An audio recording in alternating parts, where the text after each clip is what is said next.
आज हम स्टार्ट करते हैं पेज नंबर 80। टॉपिक है formal and informal organization. The different types of और forms of organizations are classified on various basis. One of the type is formal and informal organization. इसमें ये बताया जा रहा है कि ऑर्गेनाइजेशन के टाइप्स और फॉर्म्स बहुत होते हैं अलग अलग बेसिस पर अगर हम क्लासीफाई करेंगे तो, लेकिन उसमें से एक टाइप है फॉर्मल एंड इनफॉर्मल ऑर्गेनाइजेशन। तो हम देखते हैं कि फॉर्मल ऑर्गेनाइजेशन क्या होता है। It is an official structure of activities, roles, authority, relationship which is planned and executed by management for achieving organizational objectives। मतलब बताया जा रहा है कि एक ऐसा स्ट्रक्चर, ऑफिशियल स्ट्रक्चर जिसमें काम को, लोगों के पावर्स को, लोगों की रिस्पॉन्सिबिलिटी, ड्यूटी को मतलब डिवाइड किया जाता है, जो पहले से डिसाइड किया जाता है, प्लान किया जाता है मैनेजमेंट के लिए, जिससे हम गोल को अचीव कर सकें, उससे हम कहते हैं फॉर्मल। मतलब पहले से ही हम काम को डिवाइड कर देते हैं, सबको रिस्पॉन्सिबिलिटी, अथॉरिटी दे देते हैं, जिससे कि हम अपने गोल को टाइम से अचीव कर सकें। In this organization every individual belongs to one work group only and works under one superior only. मतलब ये एक ही ग्रुप होता है और इसका एक ही हेड होता है। मतलब जितने लोग भी काम करेंगे एक हेड के अंदर काम करेंगे। It follows official chain of command. यहाँ पे ऑफिशियल चेन ऑफ कमांड मतलब ऊपर वाले जो लोग होते हैं टॉप मोस्ट पे, वो कमांड देंगे और ऑर्डर्स देते हैं। फिर आता है characteristics of formal organisation. Following are the characteristics of formal organization. This type of organization is establish for general objectives. मतलब ये ऑर्गेनाइजेशन क्यों बनाई जाती है, जिससे कि हम नॉर्मल गोल या जो हमारे ऑब्जेक्टिव्स या गोल रहते हैं वो हम अचीव कर सकें। Organization structure is determined by top level. मतलब सबको डिवाइड करने का काम किसका रहता है, टॉप लेवल का होता है।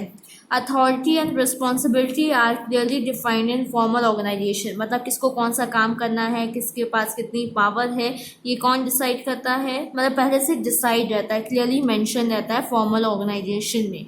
और ये डिसाइड कौन करता है, टॉप लेवल के लोग डिसाइड करते हैं। The relationship is determined according to the job and its nature. मतलब किसके बीच में, मतलब किसको कौन सा काम करना है, किस टाइप का काम करना है, और फिर उनके बीच में जब आपस में काम करते रहेंगे तो एक रिलेशनशिप डेवलप हो जाता है, म्यूचुअल अंडरस्टैंडिंग, कोऑपरेशन डेवलप हो जाता है। Formal organisations aims at achieving pre determined objective. इसका उद्देश्य क्या रहता है, ऑब्जेक्टिव क्या रहता है, एक गोल को अचीव करना जो पहले से डिसाइडेड होता है। Every individual belongs to one group only and works under one superior. मतलब यहाँ पे एक ही काम होता है, एक ही काम के लिए सब लोग काम करते हैं और एक ही जन के इंस्ट्रक्शंस को फॉलो किया जाता है। यहाँ मतलब एक सुपीरियर हेड पर्सन होता है। In this type of organization, policies, procedures and plans are written। इसमें पहले से policies, plans, procedure मतलब किसको क्या काम करना है, कौन सा स्टेप कब फॉलो किया जाएगा, सब written फॉर्म में रहता है। फिर आता है merits of formal organization। Following are the merits of formal organization. Objectives can be easily achieved through this organization। इस organization की हेल्प से हम अपने objectives को बहुत easily अचीव कर सकते हैं। There is unity of order and direction in this organization। यहाँ पे जो ऑर्डर होता है, कमांड होता है, एक ही डायरेक्शन में फ्लो करता है top to bottom level. Stability persist in this organisation. मतलब यहाँ पे स्टेबिलिटी, जल्दी जल्दी चेंजेस नहीं लाए जाते हैं। There is easy and effective coordination and control over activities। यहाँ पे फुल कोऑर्डिनेशन होता है, फुल कंट्रोल होता है, सब लोग एक साथ कोऑर्डिनेशन में, कोऑपरेशन में काम करते हैं। Responsibility are fix in case of failures. मतलब यहाँ पे आपको पता चल जाएगा कि किसके कारण कौन सी मिस्टेक हो रही है, कहाँ पे क्या कमी आ रही है, हमें ईजिली पता चल जाता है। There is clear determination of duties, authorities and responsibility. यहाँ से पहले ही क्लियर रहता है कि किसको कौन सा काम करना है, कितना पावर है, कितने राइट्स हैं आपके पास। In this type of organization, reasonable and balanced division and subdivision of activities। यहाँ पे एक्टिविटीज़ को छोटे छोटे पार्ट में अकॉर्डिंग टू एबिलिटी और रिस्पॉन्सिबिलिटी के अकॉर्डिंग डिवाइड किया जाता है। Advantages of specialization and division of work can be achieve. यहाँ पे आपको काम में स्पेशलाइजेशन दिखाई देगा और यहाँ पे काम को छोटे छोटे पार्ट में लोगों में डिवाइड किया जाता है। All activities are performed according to rules and regulations. यहाँ पे पहले से रूल्स एंड रेगुलेशंस बनाए जाते हैं जिसके अकॉर्डिंग वहाँ पे काम होता है। The resources are utilized up to the maximum extent in this organisation. यहाँ पे हम रिसोर्सेज को प्रॉपर तरीके से यूटिलाइज करते हैं, यूज़ करते हैं। अब दिया हुआ है demerits of formal organisation. Following are the demerits of formal organisation. Next page में आते हैं, page number 81, demerits. There is lack of flexibility in this organisation. मतलब यहाँ पे आप रूल्स एंड रेगुलेशन पहले से बनाए गए हैं, काम डिसाइड है, काम डिवाइड है, तो जल्दी से यहाँ पे चेंजेस नहीं आ पाते हैं, रिजिडिटी रहती है एक तरीके से। In this organisation there is always problem of control and coordination. यहाँ पे कंट्रोल और कोऑर्डिनेशन की हमेशा प्रॉब्लम होती है। Red tapism develops in this organisation. मतलब काम का बहुत ज़्यादा लोड रहता है, रिटन वर्क सब रहता है। There is lack of initiative in formal organisation. In formal organisation, ये अलग होगा, इन फॉर्मल होगा, ये इन अलग होगा, फॉर्मल अलग होगा। तो वही बताया जा रहा है कि यहाँ पे इनिशिएटिव मतलब मोटिवेशन कुछ नहीं रहता है। मतलब एक तरीके से मतलब बस लोगों को एक ही काम रोज रोज करना है। Sometimes power authority is miss use. यहाँ पे कभी कभी जो पावर अथॉरिटी राइट्स दिए जाते हैं उसका लोग गलत इस्तेमाल भी करते हैं। Formal work and communication is not having importance this organisation. यहाँ पे कम्युनिकेशन को और काम को ज़्यादा इम्पोर्टेंस नहीं दी जाती है। Conclusion, in this way formal organisation is planned organisational structure. अगर देखा जाए तो एक प्लान्ड होता है, पहले से डिसाइडेड होता है structure. Formal organisation is a power structure to achieve objectives and goal. इसकी हेल्प से हम ऑब्जेक्टिव और गोल को अचीव कर सकते हैं। Because of clear and defined policies, authority and responsibility through this organisation objectives can be achieve. जिसमें ये बताया गया कि पहले से प्लान्स पॉलिसीज प्री डिटरमाइंड रहती है, जिसकी मदद से हम अपने गोल को अचीव कर सकते हैं। अब आपको दिया गया है informal organisation. Informal organisation is the result of working together and social interaction. मतलब जो आपका इनफॉर्मल ऑर्गेनाइजेशन बनता है वो आपके काम करने के तरीके से और आपका सोशल इंटरेक्शन, मतलब आप कितने किस अच्छी से बिहेव कर रहे हो, बातें कर रहे हो, उस हिसाब से बनता है। It has no predetermined purpose. इसका कोई उद्देश्य नहीं होता, कोई ऑब्जेक्टिव और पर्पज नहीं होता है इस ऑर्गेनाइजेशन का। It achieve social satisfaction. बस ये एक सोशल सेटिस्फैक्शन के लिए, अपने मन को खुश करने के लिए बनाया जाता है। In this type of organisation there is no prescribe channel of communication. यहाँ पे कोई भी किसी से बात कर सकता है, ये कोई नहीं कि आपको उससे बात करना है फिर वो अपनी बातों को आगे लेके जाएगा, ऐसा कोई वो नहीं है, फिक्स्ड चैनल नहीं है। There are no set of fixed rules in this organization. यहाँ पे कोई rules and regulations नहीं होते हैं।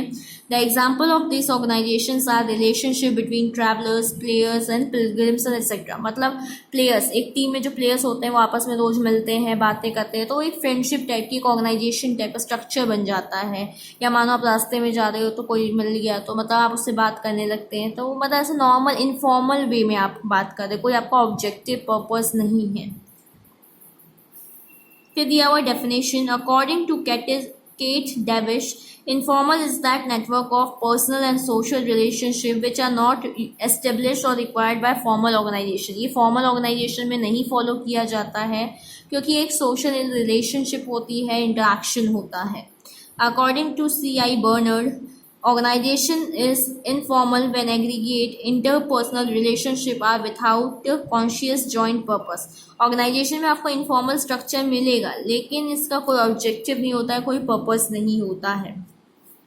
Characteristic of informal organization. The characteristic of informal organization are as follows.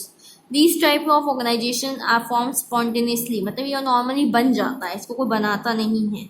These organizations have common interest, मतलब जो लोग आपस में कॉमन इंटरेस्ट रखते हैं, जैसी थिंकिंग होती है तो आपस में बात करने लग जाते हैं और एक ऑर्गेनाइजेशन बन जाता है। It is a voluntary organisation, normal organisation है, कॉमन ऑर्गेनाइजेशन है। These organizations have no concern with manuals and charts। इनका कोई स्ट्रक्चर नहीं होता, कोई चार्ट्स नहीं होते, मैनुअल्स नहीं होता है।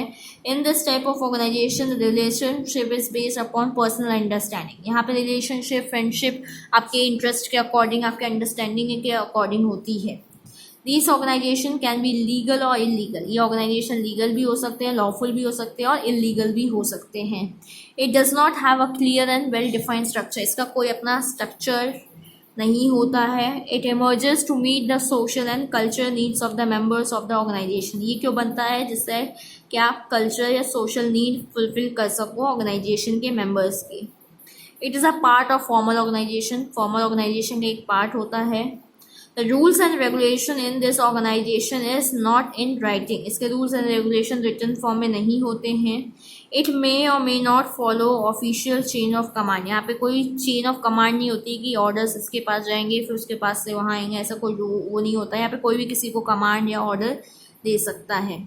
Advantages, it remove the weakness of formal organisation, जो कमियां होती हैं फॉर्मल ऑर्गेनाइजेशन की उसको दूर करने में हेल्प करता है.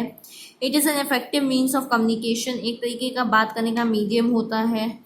Through this organisation the spirit of cooperation and coordination develop, एक तरीके का ये कॉपरेशन कोऑर्डिनेशन डेवलप करने का तरीका होता है.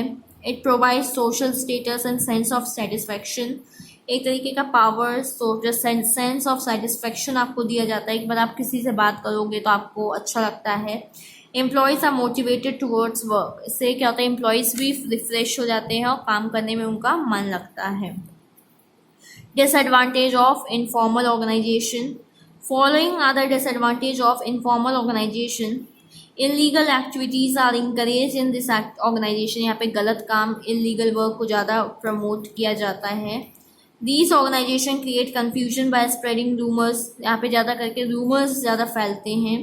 High level management is generally opposed by this organization, इसमें हाई लेवल मैनेजमेंट नहीं के बातों को नहीं सुना जाता है. Some of these organizations are against democracy and speculism, ये जो ऑर्गेनाइजेशन होती है डेमोक्रेसी और स्पेकुलिज्म के अगेंस्ट होती है. These organizations are generally have short life, इसकी ज़्यादा लाइफ भी नहीं होती है. Conclusion, generally all organizations have some merits and demerits. In organization is complementary to formal organization, सब organization के अपने merits और demerits होते हैं और ये एक तरीके का formal organization का part है. नेक्स्ट पेज में आपको इसका डिफरेंस दे रखा है, तो डिफरेंस आपको खुद से पढ़ना है.